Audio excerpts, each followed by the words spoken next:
就当你能力不高的时候，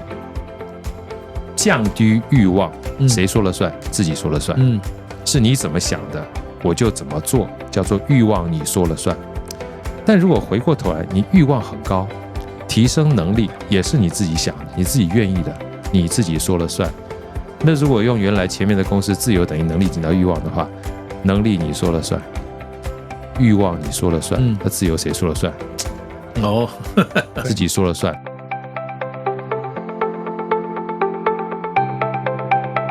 欢迎收听收看理财小时候，我们没有标准答案，只有多元观点，和您一起学习投资与理财，一起打造出有选择的人生。欢迎大家在 Podcast、YouTube 和 IG 订阅和追踪我们。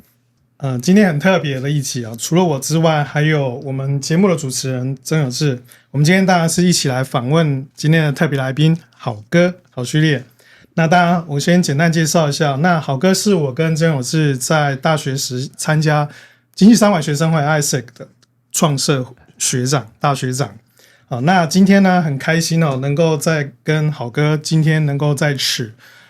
透过这个平台，能够再重新的一个交流。那我们今天呢，主要是好哥在好声音的频道，其实我们相信都知道说，好哥已经成为许多人的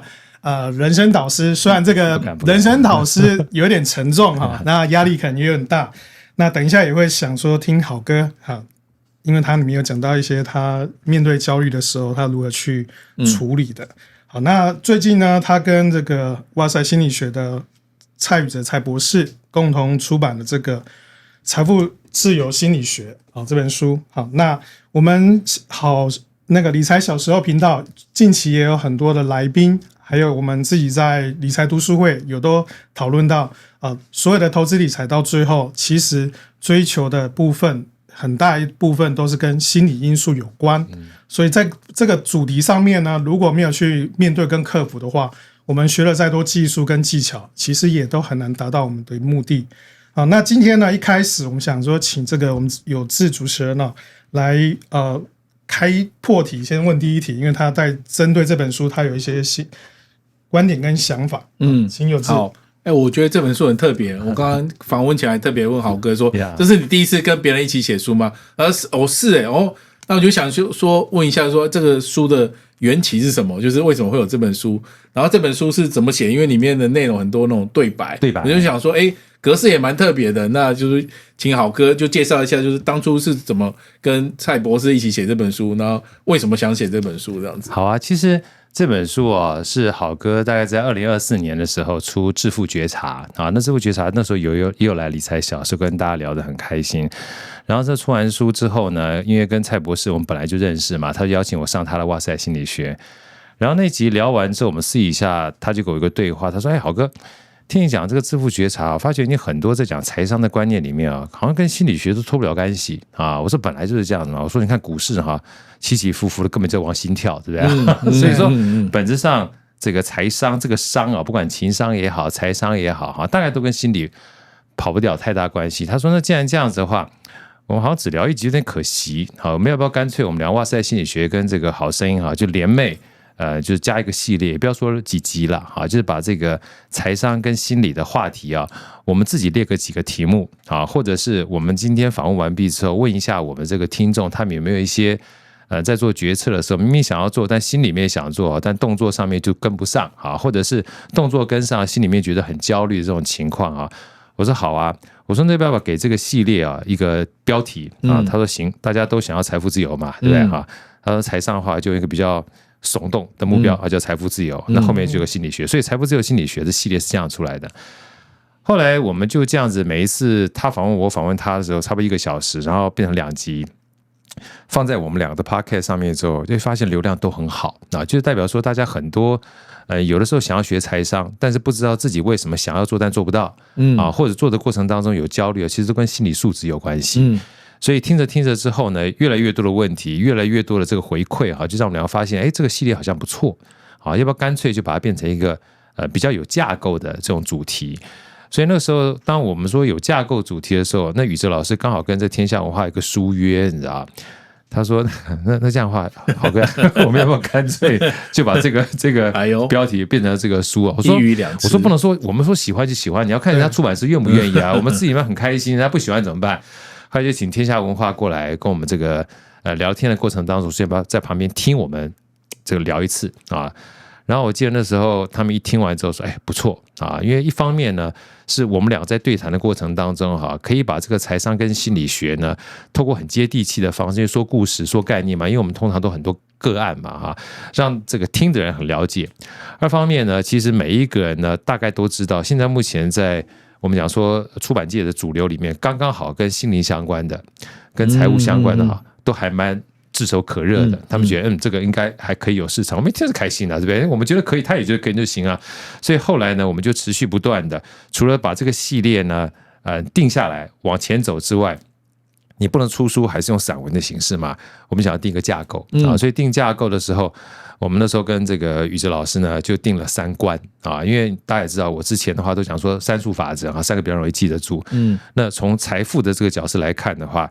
第一关就要怎么去认识金钱，所以叫金钱观。那金钱观完毕之后就理财，理财在投资观。所以这3关定掉之后，我们想说所有的心理真正需要到财富自由的话，还是跟人生相关的。所以3关加1关就是前面的金钱、理财跟投资，再加个人生观，就把这个东西定掉了。所以接下来我们就把所有的这个算是访谈的过程呢，透过这个AI 的整理把我们2个的话呢稍微download下来之后，我跟宇哲老师再去看一看里面的文字，再加上编辑帮我们润饰，再加一点这个心理学它的底层逻辑就变成一个这本书了。所以其实当时还有另外一个讨论，就是它用什么形式来去呈现。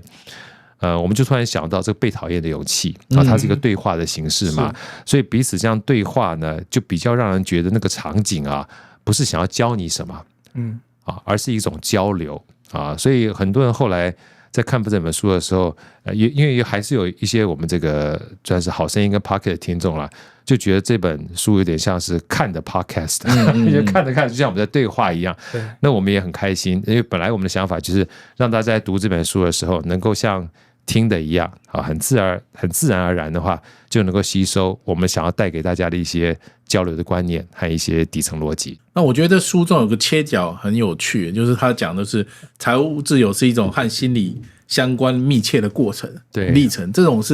是怎么像发现这个确实好像就是这样，可是它跟心理学之间的那个挂钩的程度是怎么样？比如说用一个心理学的理论来解释说你为什么现在会焦虑，然后用另外一个心理学来解释说你现在可能会有盲点这样子。我在这里面的话，其实有一个非常贯穿我们所有财务自由的一个公式我可以提供给大家做参考。就很多的时候我们都觉得财富自由最常碰到的问题，像以前我在上这个财商的课程的时候，每一个人通常问我说，好哥，我要赚到多少钱才能财富自由？很有趣就财富自由事实上是2个词儿，你知道但是很多人问的都是前面那个钱，没有问到自由，没有问到自由。那我就问他了，因为这个也不是我自己的，因为我们通常以前在这个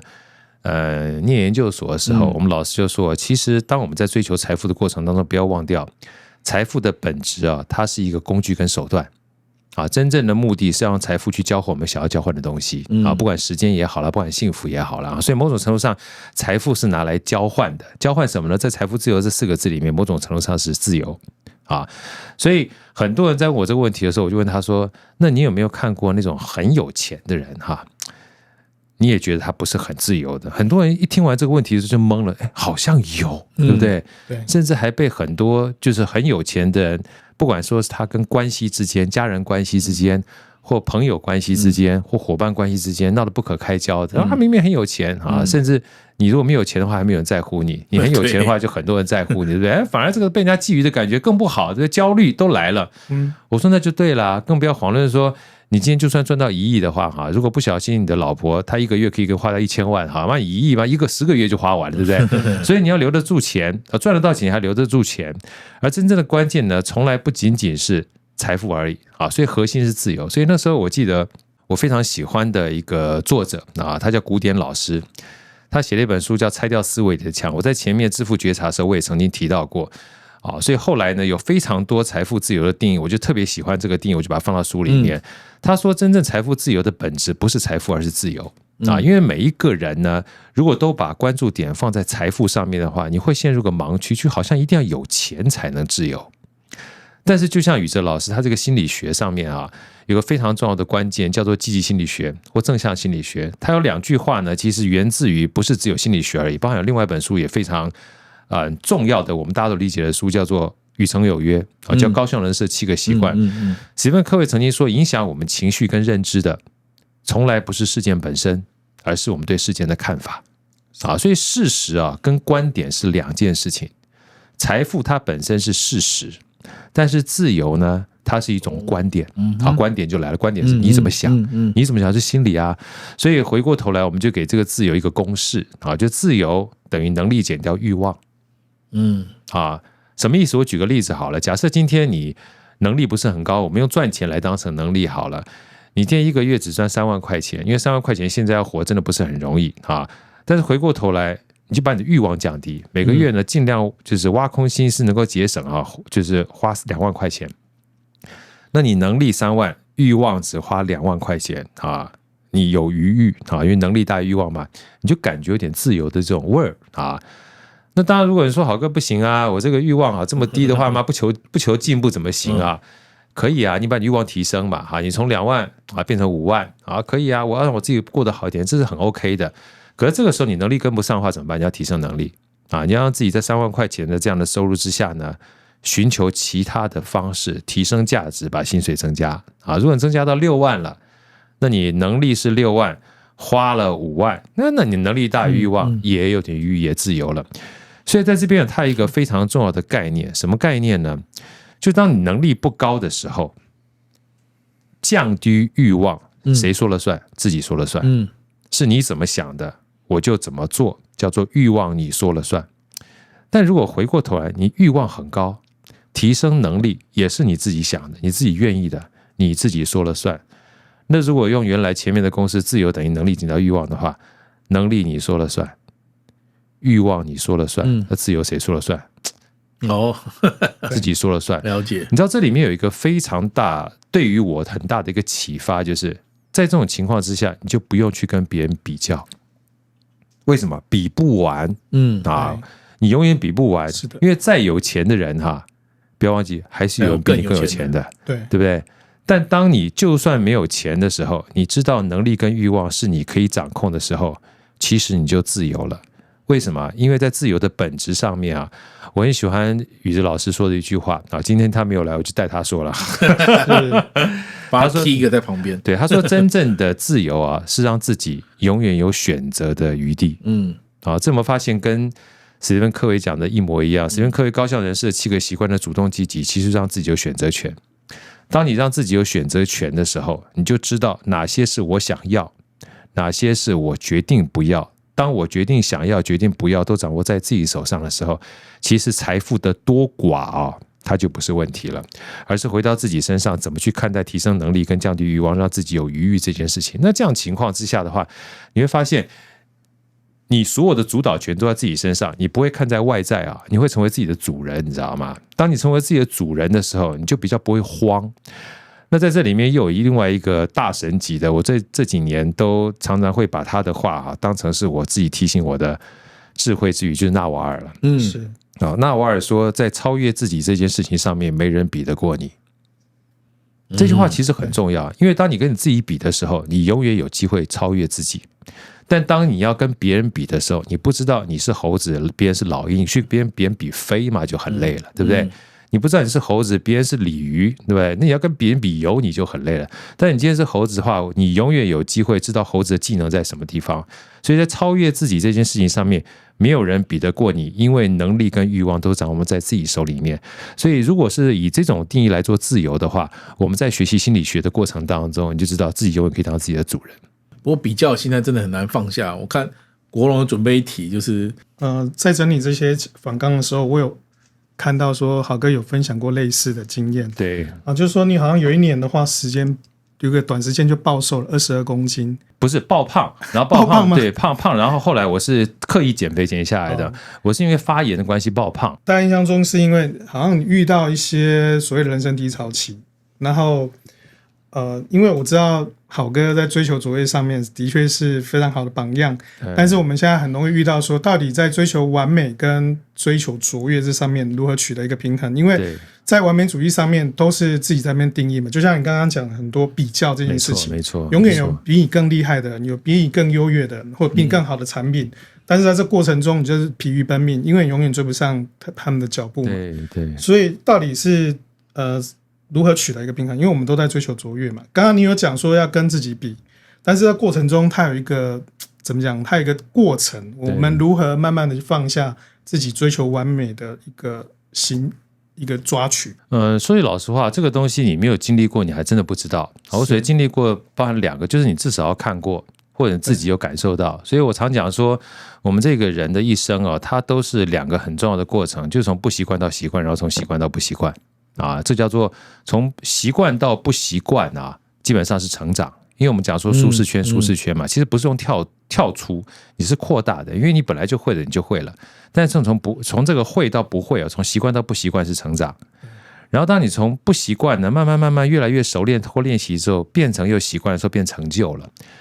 所以我们是一点一滴成长跟进步的过程当中，变成不一样的自己，你知道吗？是。所以其实完美这件事情，回过头来，我们用底层逻辑看啊，完美这2个字其实不知道如何定义的，但是我们会想要追寻完美，但我们追寻的从来不是完美，我们是追寻快速完美。如果今天呢，你持续不断进步的话，某种程度上一定有机会越来越好嘛。这也是我们在书里面特别提到慢富这件事情，待会我们可以聊啊。我就拿2个故事来跟大家分享好了。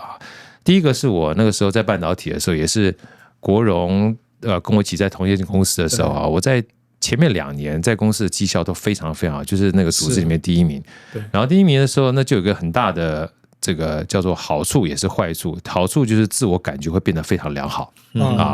坏处就是你觉得你自己基本上什么都好，所以老板交给你任何工作，你就会说什么都好。什么叫什么都好呢？你就变成会越来越塞越多。越来越塞越多的时候，人是一个惯性的动物，就是你会认为说，只要能够把事情做完的话，又能够得到别人的称赞的话，这件事情它就是完美。你不容许自己有所谓不好或不接纳的这种情况。所以本来在一般上班的时候啊，这8个小时做完之后，从从容容、游刃有余。老板看你从从容容、游刃有余，把再加给你，你这时候会觉得，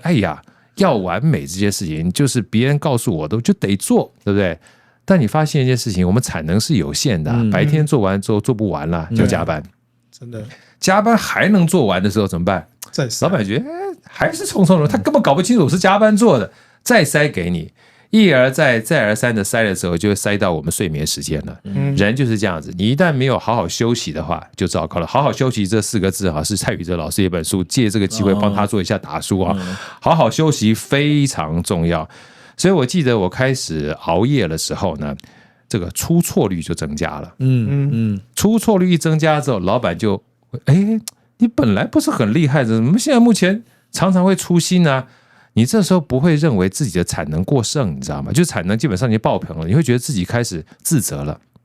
我这样不行了，我怎么变差了呢？然后你说我好好反省，你反省不来的，你本来就已经够累了，所以够累的情况之下，精神不集中，你出来的这个产值本来就会变差。当你做不好，这个压力又大，产能又爆棚的时候，就陷入个恶性循环，你就开始往下走了。我那时候开玩笑跟这个我身旁的人聊就是后见之明，我说连我们那时候机台都保留15%的休息时间，对，但是我们人没有，所以我记得那一次的这个经验大概经历了几个礼拜之后，我就开始重度失眠，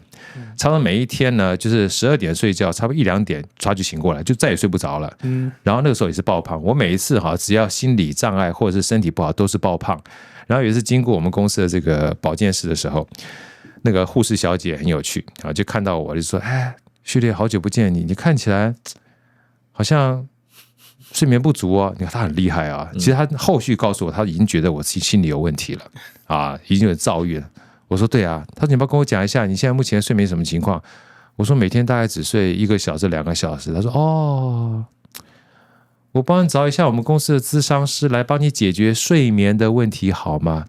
多贴心！他要是讲说解决我心理的问题，我立刻就拒绝了，对不对？解决睡眠的问题，我说好啊，我想睡觉啊。所以后续大概有将近几个礼拜到上1个月的时间，我就跟心理咨商师一直聊。我记得那时候他跟我聊啊，我觉得他一直在问我而已，都是我在回答，他在问，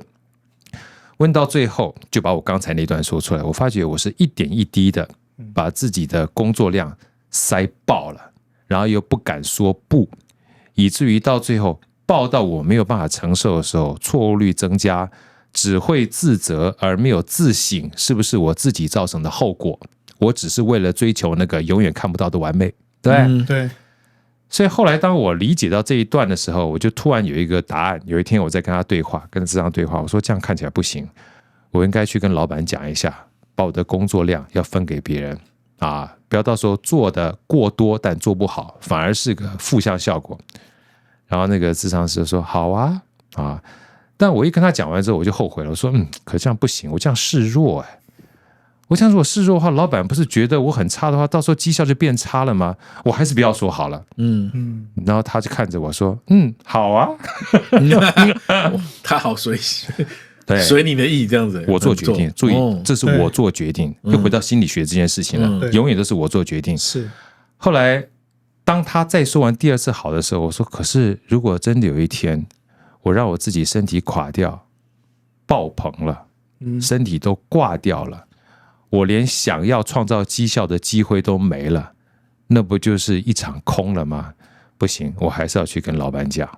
他第3次又跟我说好啊。所以我就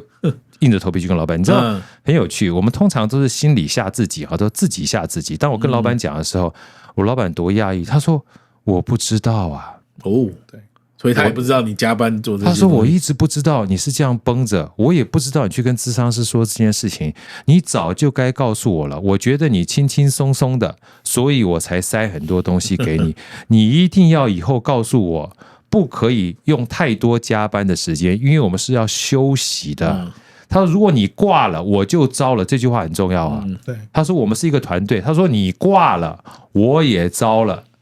我不能釜底抽薪啊。你知道那一刹那我感觉到非常大的安慰，也发觉一件事情，有时候自己吓自己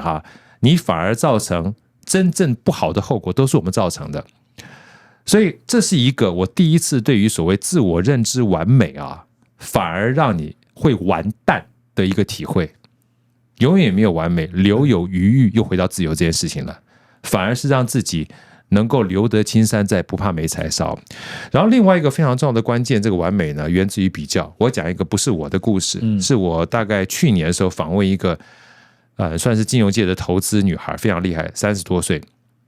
她家里很穷，然后家里很穷呢，她一直想要让自己家里能够翻身，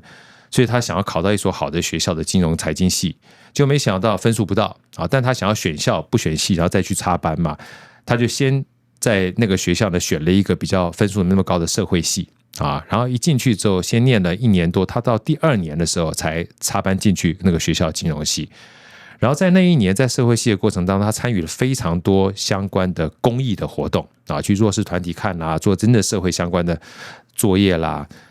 然后等到他到了金融系去之后呢，一方面已经达到他的目的了，然后后来到了毕业之后也真正做到这个金融相关的投资银行的工作，压力非常的大。他说在那段时间呢，他看到他所有相关的同事呢，就是每天疲于奔命，然后在非常赚钱之后呢，想要犒赏自己又花很多钱的时候，他说他还好什么呢？他最大的一个感悟就是还好老天给他一个礼物，让他在大1大2的时候在社会系待过。为什么？他说如果从来没在社会系待过的话，他只会向上比较，就看着别人怎么样子光鲜亮丽，怎么样赚了钱之后要把自己打造成非常棒的一种人设。他说还好我曾经在社会系待过，我只知道有一些弱势的团体，我怎么样都已经比他们来得好了，我不用一直往上看，我事实上也可以往下看。所以那段我们在对话的过程当中他说以前都觉得什么叫做比上不足比下有余是一个司空见惯的事情。他说这2句话太重要，等量齐观一起看。很多人说比上不足，什么叫比上不足？比上不足是让自己可以持续不断往上的动力，但是千万不要忘记，如果你的动力永远不知停歇的话，你会变成一个贪婪不止的压力，就像我前面的故事是一样的，妈只会往上看。他说还好那2年呢，让他知道往下看的时候，他感觉到知足的满足，就是没做到没有关系，我已经够好了。所以回过头来呢，比上不足是让自己有前进的动力，比下有余是让自己有知足的满意。当你又有动力又有满足感的满意的时候，我们才能够平衡，或者是说我们才能够比较能够中庸之道啊。所以比较不是不好，但要知道说比较有2个不同的方向。当如果说有这样的方向的时候，回过头来你就知道说，哦，我这个完美的焦虑呢，其实并不存在，因为永远有人比你好，这是一定的，但你也永远有机会比别人来得好。那回过头来的话，你说好哥，我怎么样去看？这就是自己的选择了。你说我从来不选择去看看这个世界上面有各种不同的环境的话，你就会只在自己的狭隘的眼光里面去看待你想要看的事情。所以这就为什么查理芒格，你看他所有的书里面从来没告诉你说赚钱的事情在书里面占大幅度，他都告诉你说幸福从来不是拥有的多，而是期待的少。是，这是他的核心名言。幸福从来不是拥有的多，而是期待的少。有没有发现拥有这件事情叫做财富？它不是放在这句话上面，而是放在期待。期待什么？期待是你的心态。心态就是心理学。所以大家如果理解我们在看书的过程有这些观念放在一块的时候，你就会比较自在。这个自在呢，就是自由，因为你会做自己的主人嘛。因为想问这一题，主要是因为在投资的路上，很多人就是当然欲求不满嘛，对，想赚更多，或是想要学更多所以把自己搞得很累因为你好像很多东西不会，或是想要知道更多，所以造成自己在投资上面会有很多的焦虑跟恐慌。没错，那其实下一题是想要问说，因为刚刚有讲到说很多都是自己吓自己，脑袋的声音很多。那我想说请教一下好哥，我想因为你有分享过很多人生的经验嘛，那面对自己内心非常混乱或者是无法停下来的过程的时候，你通常都是用什么样的方式让自己沉静下来？因为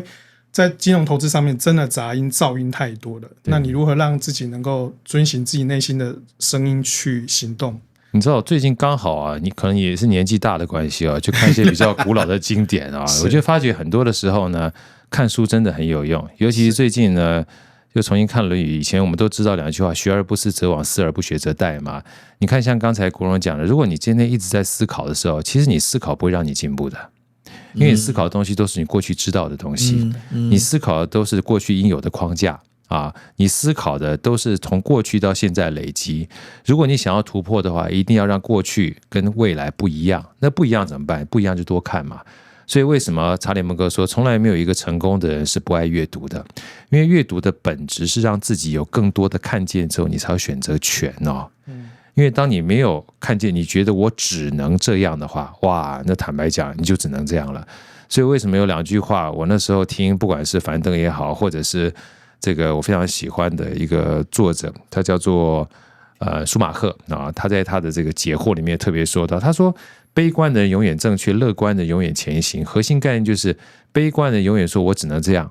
我没得选择。你没有选择，你就不会找选择；我没有办法，就不会找办法。你没有找办法的话，没有办法，这就变成一个自洽。所以悲观永远正确。但乐观的人他永远会问自己，我有没有其他的办法，对不对？我还能怎样？像有一本我们讲说财商非常著名的书，就《富爸爸与穷爸爸》，罗伯特清崎就说嘛，他自己的爸爸每一次他问他爸爸说，我们要买一个很贵的东西，他爸爸说没办法，我们家没钱，没钱就据点，你知道吧？但每一次问他同学的爸爸，就那个富爸爸，他富爸爸就会说，哎呦，这小家伙，野心倒不小，没钱对不对？来，我们想想看，怎么样才能够有钱呢？问号就让往前行。所以其实是个最简单的概念，怎么样从我只能这样的问句叫句点换成一个问句，我还能怎样？这个问句的话，某种程度上面你的焦虑感就开始下降那这个情况之下呢，不见得会完全下降，因为你要找方法嘛，看书，多阅读，看看别人的智慧，这些东西我们现在目前碰到的问题，绝对不是你有生以来发生过之后前人都没发生过的。对，去试着从前人的智慧里面找到一些可以参考的答案，不见得适合你，但至少你找了之后才有机会找得到。好，这是第一个，向别人借镜。所以说，不管说读万卷书，行万里路，阅人无数，向别人借镜很重要。重点来了，很多人说，好哥，那怎么向别人借镜呢？我都没空。哎，这件事情有很大关键。我发觉后来所有能够降低焦虑的方式啊，核心概念就是让他自己闲。有没有觉得很奇怪？哎，没赛博赢了，哎，无聊了。所以有2句话我特别喜欢，这个也是我老大哥跟我讲，他无聊是伟大的开始。是有闲是成长的姿势，所以为什么在这本书里面特别提到，我说人生就像一个跑车一样啊，它不是只有钱能支撑我们这一辈子，它有4个轮子，有钱有闲，好健康跟好关系。有钱是必要的，要不然你没钱活不下去。但是你要有闲，有闲是干嘛呢？有闲有2件事情，第一个是你要寻找其他的解决方案跟知识，扩大我们认知边界之后，你才能降低焦虑嘛。另外一个是让你增值啊，你怎么可能用你的已知啊，想要赚到未知的钱？我们常讲说，我们没有办法成为我们不知道的人，我们也没有办法赚到我们认知以外的财富，所以有闲这件事情上持续不断自己进步，日新又新嘛。那另外的话，你要保一点时间去让自己的健康啊，对不对？你没有健康的话，你所有人生的资产就挂了。所以为什么查理芒格特别说，人生最大的成功，他没有讲有钱了，说不做蠢事跟活得够久，你看多重要？对，活得够久不是让你随随便便躺在床上活啊，你要活得很健康啊。因为时间这件事情是我们唯一属于我们自己不可被掠夺的资产啊。那第4个就是好关系啊，这个是哈佛做过的研究。当我们行将就木的时候，几乎他们做过80多年的研究呢，人之将死啊，最在乎的从来不是数字，而是所谓的意义，而这个意义核心概念是关键的一个字叫 relationship。所以去年好哥就读了一本书，也在天下文化特别提到，叫做《财富的灵魂》。他说我们短期追求的都是数字的衡量，对，长期追求的通常都是生命的意义。而我们最怕的是，我们在追求短期数字衡量的时候，违背了你长期的意义。所以要常常去检视，我们有没有办法在赚到短期数字衡量的时候，比如赚钱的时候，长期的意义也依然存在。所以这就是为什么在书里面特别提到有钱有闲好健康跟好关系呢，要等量齐观。它就像我们一个跑车的4个轮子一样，持续不断的往前跑。所以在回应刚才国荣问的，就是最好的方式让自己不焦虑的话，去多寻找其他前人的智慧，甚至周边人的智慧啊，读万卷书，行万里路，阅人无数。而要既然寻找别人的智慧的话，就一定要保留一点给自己的时间，让自己有机会去看看别人的想法，这就叫做学，而不是只有思而已。思而不学则罔，学而不思则殆嘛。对我来说，这本书虽然叫《财富自由心理学》，可是我觉得听了豪哥的介绍以后，它其实更像是自由心理学，就是可以这么说。对，就是心态的自由，当然不是说什么选举的自由之类，就是心态自由的心理学。不过因为这集时间关系，我们还有很多问题想问豪哥，我们保留到下一集来继续问豪哥。然后也请大家订阅跟追踪我们，才不会错过下集我们跟豪哥聊更多这本书的内容哦。